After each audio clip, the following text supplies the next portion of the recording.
Nakakainis niyang Natasha na yan. Pagkatapos na lahat ng ginawa ko sa kanya, wala, yun lang gagawin niya sa akin. Lalagay lang niya ako sa sulok ng parang wala lang. Ay, naku, Bernadette, anak. Sinabihan na naman kita, di ba? Did you listen to your mother, ha? I'm warning you many times, di ba? Sinabi ko na naman sa'yo, mag-iingat ka dyan sa mga kapatid mong yan. O ano ngayon? Eh, dinatnan ba ang pagsisip-sip mo? Wala, anak. Ngayon ikaw nagmukhang tanga. Kala siguro na Natasha na yan. Okay lang yun sa akin, hindi. Hindi ko siya tatantanan, no? Para akong bangaw sa pagkain niya. Talaga, doon sa panaginip niya, papasok ako doon. Tapos sayang ko siya bangungutin hanggang sa mamatay siya. Naungasan ka na ni Diana, anak. Sa inyong tatlong magkakapatid, ikaw na ang kulelat sa legacy ngayon. Mag-isip ka. Kailangan makabawi ka, ha? How will you make the comeback? Ewan, kaya mo sila magpakasayang dalawa. Tsaka ako na sila guguluhin. Masyado na malaki yung utang sa akin ng dalawang yan. Hindi aabot sa credit limit ang credit card nila.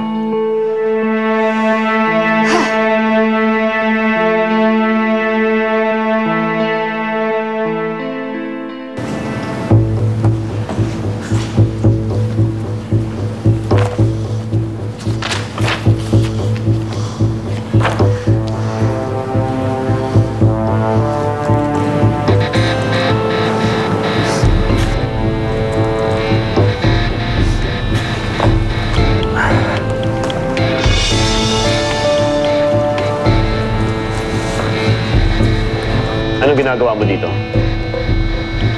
Alam mo namang bawal pumasok dito, di ba? Pinapunta ako ni Don Romualdo dahil may pinahanap siya sa akin. Sigurado ka yan ang gusto mong gawin? Third, pinapunta niya ako dito. Tsaka bakit ka ganyan magtanong? May ni-insinuate ka ba? Tulungan lang kita maghanap. Di bali na. Nahanap ko na kailangan ko.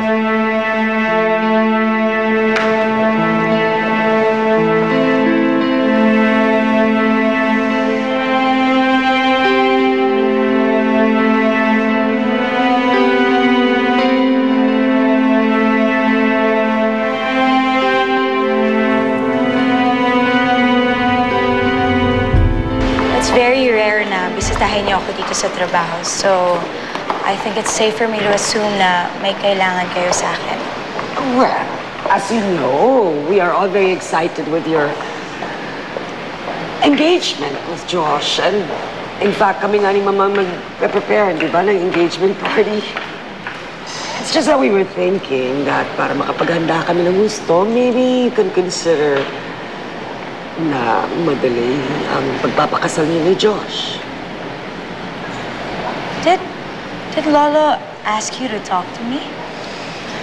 Iha, may point naman ang lolo mo eh. Ikaw ang heiress ng legacy. So kapag nabaling ang focus mo sa kasal, mapapabayaan mo na itong company. Well, sinisigurado ko naman na mapupunta sa mabuting kamay ang legacy pag wala na ako eh. Wait, what do you mean by that? I recommended Diana for the position of CCO. I think it's going to be a perfect training for her, and then gradually, unti-unti ko na talagang ibibigay sa kanya yung responsibilidad na naiwan sa akin. So that I can finally focus on starting a family with Josh. Are you out of your mind? How could you even promote Diana? You do know na siya ang kakumpetensya mo sa pagmanaw sa legacy, right? Ma, Diana deserves a promotion. Hindi ko na ipagkakait sa kanya yun. And ayoko na makipagkompetensya sa mga kapatid ko. Masaya na ako sa feeling ni Josh. It doesn't matter anymore kung pupunta sa akin ang legacy or not.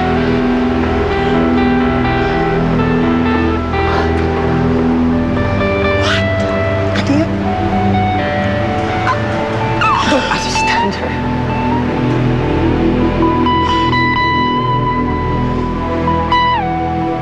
Nakita ko kanina ni Third sa opisina ni Romualdo. I'm sure pag-iinitan ako lalo nun. At isusumbo ako kay Arturo. Lalo na silang nagdududa ngayon dahil hinahanap nila kung sino talaga ang mole sa loob ng legacy. What are you saying? You're backing out from our deal? No.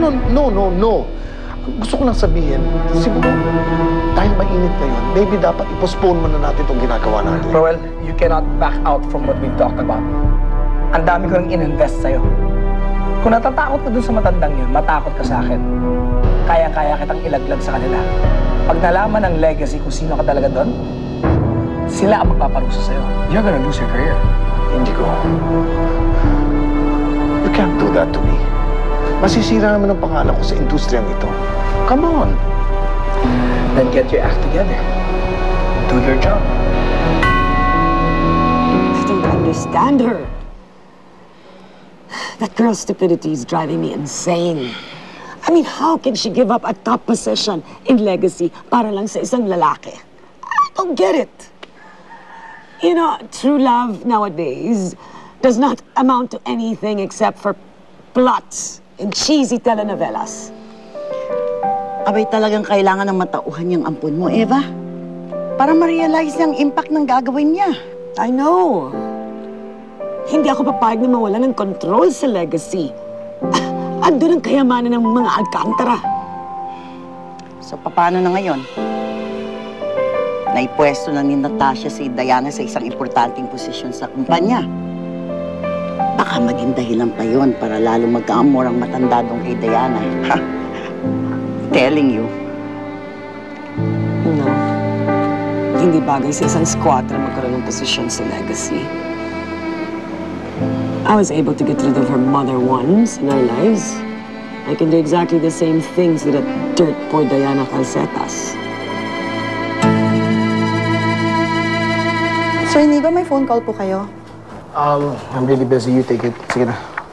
Importante lang po daw na makausap niya kayo. Sinabi ba ako sino? Ayaw pong magpakilala. Pero tungkol daw po sa mga Alcantara. Thank you, I'll take it. Thank you.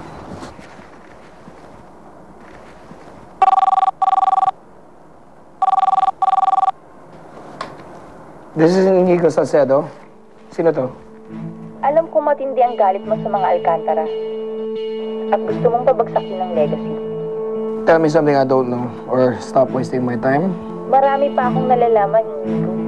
Kung gusto mong magsaksid sa pagsira sa legacy, magkita tayo.